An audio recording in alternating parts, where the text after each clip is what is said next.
স্বাস্থ্য ভবন অভিযানে যেতে বাধা আশাকর্মীদের ১৬ নম্বর জাতীয় সড়কের সড়ক মোড়ে পুলিশের পক্ষ থেকে তাদের বাস আটকানো হলে পথে বসে বিক্ষোভ শুরু করেন তারা। অন্যদিকে হাওড়া স্টেশনেও আটকে দেওয়া হয় আন্দোলনরত আশাকর্মীদের। দিকে দিকে মোতায়েন রয়েছে পুলিশ।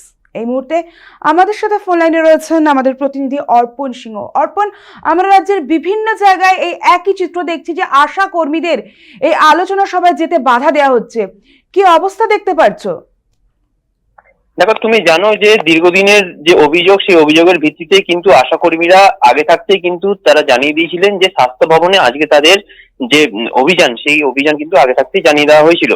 তবে আজ হাওড়ার যে চিত্র তা একেবারে কিন্তু ভিন্ন। যেটা দেখা গেল যে ১৬ নম্বর জাতীয় সড়ক মোড়ের কাছে যখন আশা কর্মীরা আসছিলেন কলকাতার উদ্দেশ্যে, যখন যাচ্ছিলেন গাড়িতে করে অর্থাৎ বাসে করে, সেই সময় কিন্তু পুলিশের পক্ষ থেকে সেই বাস আটকে দেওয়া হয় এবং সেই ঘটনাস্থলেই অর্থাৎ যারা আশা কর্মীরা ছিলেন তারা রাস্তায় বসে পড়েন এবং সেখানে বিক্ষোভ শুরু করেন।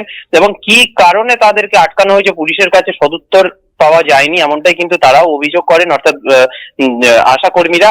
তবে ঘন্টাখানেক পর তাদেরকে আবার ছেড়ে দেওয়া হয় এমনটাও জানা যায়। তবে পাশাপাশি এই হাওড়া স্টেশনেও কিন্তু ওই একই চিত্র দেখা গেছে। যারা আশা কর্মীরা রয়েছেন তাদেরকে কিন্তু কলকাতার উদ্দেশ্যে যেতে কিন্তু বাধার সম্মুখীন হতে হয়েছে। তবে কি কারণ, পুলিশের কাছে কোনো সদুত্তর কিন্তু না থাকার কারণে তারা এই প্রশ্নটাই কিন্তু এই মুহূর্তে তুলছে। তবে অবশেষে কিন্তু এখন যে চিত্র তা একেবারে কিন্তু পরিষ্কার। এই মুহূর্তে যারা আশা কর্মীরা রয়েছেন তারা কিন্তু স্বাস্থ্য ভবনে ইতিমধ্যেই কিন্তু পৌঁছে গেছেন এবং সেখানেও কিন্তু তারা বসে বিক্ষোভ দেখাচ্ছেন, সেই খবরও কিন্তু আমরা ইতিমধ্যেই পাচ্ছি। ধন্যবাদ অর্পণ আমাদের সঙ্গে থাকার জন্য। আমরা যেমনটা জানছি যে ১৬ নম্বর জাতীয় সড়কের সড়ক মোড়ে কিন্তু পুলিশের পক্ষ থেকে আশা কর্মীদের বাস আটকানো হয়েছিল, পথে বসে তারা বিক্ষোভও দেখিয়েছিল।